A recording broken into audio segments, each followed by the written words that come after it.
Student platform पर तहे दिल से स्वागत करते हैं। उम्मीद करते हैं कि आप लोग भी अच्छे होंगे, स्वस्थ होंगे, मस्त होंगे और डेंगू से बचे होंगे, क्योंकि डेंगू का अभी सीज़न बहुत ज़ोरों शोर से चला हुआ है। तो सुरक्षित रहिए, अपने आसपास जो भी कूड़ा कचरा है साफ रखिए और अ, अ, मच्छरदानी में सोइए। ठीक है। चलिए, इसी मतलब रोगे से निवारण के लिए अभी हम लोग बायोलॉजी लेकर के आए हैं। ठीक है, अपने इस चैनल पे पहली बार लेकर के आए हैं बायोलॉजी, जिसका नाम है 10th क्लास का है, 6 चैप्टर है, जिसका नाम है जनन, इंग्लिश में रिप्रोडक्शन कहते हैं। ठीक है। तो चलिए, बिना देर किए हुए हम लोग उस चीज़ को स्टार्ट करते हैं। जनन तो देखते हैं हम लोग। ठीक है। चलिए, सबसे पहले है जनन। जनन को हम लोग इंग्लिश में कहते हैं रिप्रोडक्शन। और किसी भी चीज़ से हम लोग जब मिलते हैं तो सबसे पहले तो उसका हम लोग परिचय ही लेते हैं, है ना। आप लोग भी किसी आदमी से या किसी चीज़ से नया नया चीज़ से मिलते होंगे तो पहले उसका परिचय ही लेते होंगे। तो उसी प्रकार से आज हम लोग अभी पहली बार जनन से मिल रहे हैं तो जनन का परिचय ले लेते हैं। इंग्लिश में कहते हैं रिप्रोडक्शन। जनन क्या है, तनी ध्यान से सुनिएगा। बोल रहा है जनन वह प्रक्रम है। प्रक्रम का मतलब होता है क्रिया। प्रक्रम का मतलब क्या होता है, क्रिया, काम। इंग्लिश में इसको प्रोसेस कहते हैं। ठीक है। तो बोल रहा है कि वह प्रक्रम जिसके द्वारा जीव अपने जैसी संतान उत्पन्न करते हैं। किसके जैसी? अपने जैसी संतान उत्पत्ति करते हैं, उसे जनन कहते हैं। एकदम बात बिल्कुल सही है, अपने जैसी। अब बताइए कि जैसे मानव है तो मानव जन्म देगा, पेड़ पौधा है तो पेड़ पौधा जन्म देगा। ऐसा तो नहीं है कि पेड़ पौधा से मानव जन्म ले लेगा, ऐसा नहीं ना है। समझ गए? तो अपने जैसी संतान उत्पन्न करे उस क्रिया को क्या कहते हैं, जनन। यानी ऐसा हम कह सकते हैं कि जनन एक प्रकार की क्रिया है जो जीवों के अंदर होती है और अपने जैसी संतान उत्पन्न करते हैं, उसे क्या कहते हैं, जनन। इंग्लिश में क्या कहते हैं, रिप्रोडक्शन। ठीक है। चलिए, आगे चलते हैं हम लोग। यहाँ पे कुछ रिप्रोडक्शन क्यों आवश्यक है उसके बारे में दिया है, ये वाली लाइन ध्यान दीजिएगा। तो देखिए क्या बोल रहा है। बोल रहा है जनन जीवों का मुख्य लक्षण है। एकदम बात बिल्कुल सही है। आप यदि समझदार हैं तो समझ रहे होंगे कि जनन जो है जीवों का मुख्य लक्षण है। यदि जीव आप लोग पढ़े होंगे कि जीव क्या है, तो जीवों में आप लोग पढ़े होंगे कि जीव जो है उसमें बहुत सारी क्रियाएं होती है, जैसे पोषण होता है, श्वसन होता है, वृद्धि होता है, गति होता है और उसके साथ साथ जनन भी होता है। ठीक है। तो ये जो है जनन जो है जीवों का मुख्य लक्षण है, जिसके द्वारा जीवों की संख्या में क्या होती है, वृद्धि होती है। सही बात है। जी हाँ, एकदम सही बात है कि जीवों की संख्या में यदि वृद्धि होना है तो वो जनन जरूरी है। ठीक है। और जनन जरूरी है तो जीवों की संख्या में वृद्धि जरूरी है। ठीक है। तो यहाँ से ये कोई दिक्कत नहीं है। चलिए आगे की ओर हम लोग बढ़ते हैं। जीव के अस्तित्व के लिए जनन जरूरी है। और पृथ्वी पर बहुत सारे जीव हैं, बहुत सारे जीव की मृत्यु भी होती है, एक जीवन अवधि भी है। अब उस जीवन अवधि के बाद भी हम लोग को जीव यदि मिलता है तो उसका मेन वजह है जनन। क्या है, जनन। ठीक है। चलिए आगे देखिए। जनन के द्वारा ही जीव अपनी जातियों का परिरक्षण करते हैं। यानी जनन के द्वारा ही कोई भी जीव जो होता है अपनी जाति का परिरक्षण करता है। ठीक है। यानी कोई भी अपनी जाति का परिरक्षण किसके द्वारा करेगा, जनन के द्वारा। यानी कोई भी जीव का अस्तित्व जब भी बचेगा वो जनन के द्वारा ही बचेगा। ठीक है। तो ये है आपका जनन। आगे देखिए। जनन डीएनए प्राकृतिक एवं अन्य कोशिकीय संगठन का सृजन करता है। ये काम कौन करता है, जनन। ठीक है। तो ये जनन का कुछ गुण था, यानी जनन क्यों जरूरी है, इस क्वेश्चन का ये आंसर हो गया। और जनन क्या है, ये आंसर हो गया। ठीक है। तो याद कर सकते हैं, बहुत बड़ा आंसर नहीं है और बहुत छोटा भी नहीं कर सकते हैं, सिर्फ सेंस समझा रहे हैं। ठीक है। चलिए, आप समझ जाएं उतना ही हमारे लिए काफ़ी है, हम धन्य हो जाएंगे। ठीक है। चलिए, जनन के प्रकार। क्या, जनन के प्रकार। जनन कितने प्रकार के होते हैं तो आप समझते हैं, जानते हैं। ठीक है। और नहीं भी जानते हैं तो स्क्रीन पे देख सकते हैं। जनन कितने प्रकार के, दो। पहला का नाम है अलैंगिक जनन और दूसरा का नाम है लैंगिक जनन। ठीक है। कितना होते हैं, दो, अलैंगिक जनन और दूसरा लैंगिक जनन। अब बताइए, अलैंगिक जनन इंग्लिश में कहते हैं असेक्सुअल रिप्रोडक्शन। क्या बोल रहे हैं, आप ही को बोल रहे हैं, असेक्सुअल रिप्रोडक्शन। और दूसरा का नाम है लैंगिक जनन, सेक्सुअल रिप्रोडक्शन। ठीक है।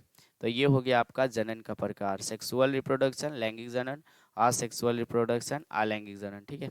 चलिए, ये हो गया जनन कितने प्रकार के, दो। याद रखिएगा, नहीं याद रहे तो लिख भी लीजिएगा, रट लीजिएगा, कोई प्रॉब्लम नहीं है, हालांकि समझ रहे हैं आप लोग। ठीक है। तो जनन कितने, दो। आगे देखिए, अगला क्या है, अलैंगिक जनन किसे कहते हैं। यानी कि पहला का नाम था अलैंगिक, तो अलैंगिक जनन क्या है उसके बारे में समझ लेते हैं।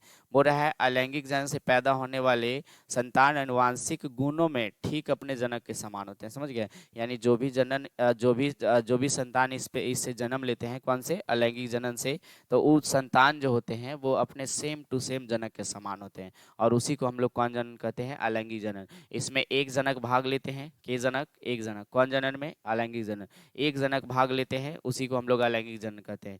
देखिए, वही चीज यहाँ पे बताया, क्योंकि इसमें युग्मकों का संलयन नहीं होता है। युग्मक समझ रहे हैं ना, युग्मक कहने का मतलब नर युग्मक मादा, और ये नर युग्मक का नाम है अंडा, ये शुक्राणु, और मादा युग्मक का नाम है अंडाणु। तो ये दोनों युग्मक जो है नहीं भाग लेता है, समझ गए। इसमें जो है एक ही जनक संतान की उत्पत्ति करते हैं, इसीलिए इसको कहा जाता है अलैंगिक जनन। एक और नॉलेज वाली बात बताते हैं। अलैंगिक जनन में जन्मे संतान को क्लोन कहते हैं। कभी कभी क्लोन की परिभाषा पूछ देता है, तो क्लोन आप बता दीजिएगा कि अलैंगिक जनन में जन्मे संतान को क्लोन कहते हैं, क्योंकि उसमें जो संतान जन्म लेता है वो अपने हूबहू जनक, ये जनक के समान होता है। तो ये हो गया अलैंगिक जनन में जन्मे संतान को क्लोन कहते हैं, ठीक है। आगे आ जाइए। इसमें जीवों का सिर्फ एक व्यष्टि भाग लेता है, यानी नर और मादा की कोई प्रक्रिया इसमें नहीं होती है, इसमें सिर्फ एक व्यष्टि भाग लेते हैं, यानी एक कोई लिंग जो है भाग लेते, सॉरी लिंग नहीं, एक कोई जनक भाग लेते हैं, ठीक है। आगे देखिए, इसमें युग्मक अर्थात शुक्राणु और अंडाणु कोई भाग नहीं लेता, एकदम सही बात है। लैंगिक जनन में जो है लैंगिक जनन में शुक्राणु और अंडाणु भाग लेते हैं, उसे निषेचन कहते हैं, लेकिन ऐसी कोई क्रिया इसमें होती नहीं है, ठीक है। आगे देखिए, जीवों में अलैंगिक जनन निम्नांकित से कई विधियों, यानी अलैंगिक जनन की विधि बताया, लैंगिक जनन की 4 विधि। पहला देखिए, पहला का नाम है विखंडन, जिसको इंग्लिश में कहते हैं फिजन। अब किसका ये भाग है? अलैंगिक जनन की विधि है। अलैंगिक जनन की विधि कितने हैं? 4। देखिए, पहला विखंडन है, इंग्लिश में कहते हैं फिजन, याद रखिए। मुकुलन इंग्लिश में कहते हैं बडिंग। पुनर्जनन इंग्लिश में कहते हैं रीजनरेशन। बीजाणु जनन इंग्लिश में कहते हैं स्पोर फॉर्मेशन, ठीक है। तो ये हो गया आपका अलैंगिक जनन की विधि। कितने विधि? 4। तो ये इस तरह से आप लोग देख सकते हैं, ठीक है।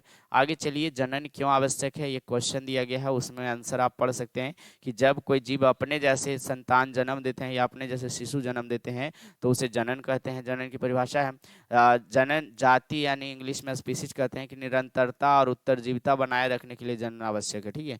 आगे देखिए, जीव विज्ञान के अनुसार प्रत्येक जीव अपनी जाति की निरंतरता को बनाए रखने के लिए उत्पन्न होता है, ठीक है। तथा यही प्रत्येक जीव उत्पन्न होने के पीछे का कारण है और प्रकृति का यही नियम है। ये जनन क्यों आवश्यक है उसकी परिभाषा हो गई, ठीक है। तो ये जनन की परिचय आप लोग अच्छी भली भांति समझ गए। जनन क्या है? तो जनन वह प्रक्रम है जिसके द्वारा कोई भी जीव अपने जैसे संतान उत्पन्न करते हैं, उसे क्या कहते हैं? जनन। जनन क्यों आवश्यक है? तो जनन जीवों का मुख्य लक्षण है जिसके द्वारा जीवों की संख्या में क्या होती है? वृद्धि होती है, ठीक है। तो ये आपका जनन संबंधी कुछ क्वेश्चन है।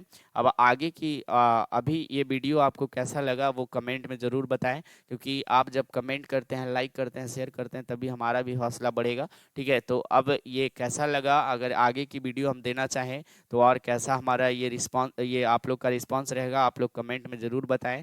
और ये आगे की वीडियो में हम बताने वाले हैं लैंगिक जनन की विधि की चर्चा, ठीक है। विथ पिक्चर के साथ आप लोगों को समझाएंगे, पूरी कोशिश हमें समझाने की रहेगी। बस खाली आप वीडियो में बने रहिएगा, ध्यान से देखते रहिएगा, अच्छे से देख करके एक अच्छे से नोट्स तैयार कर लीजिएगा, ठीक है। तो ये चलिए फिर मिलते हैं हम लोग अगले वीडियो में, क्योंकि अभी छोटा छोटा वीडियो बना रहे हैं, थोड़ी हमारे पास भी कुछ समस्या है, तो छोटे छोटे वीडियो के साथ आप लोग को देंगे पार्ट बाई पार्ट करके। तो इसके लिए चिंता मत कीजिए। अभी जनन का ये पहला पार्ट हुआ, दूसरी पार्ट बस कल लॉन्च करेंगे, ठीक है। तो कोई प्रॉब्लम नहीं है, चलिए आगे की ओर हम लोग बढ़ते हैं। वीडियो को ध्यान से देखिए, चैनल को ये सब्सक्राइब कीजिए, वीडियो को शेयर कीजिए, लाइक कीजिए। धन्यवाद, क्योंकि आप ही लोग का जो है रिस्पॉन्स हमारी हौसला है। धन्यवाद।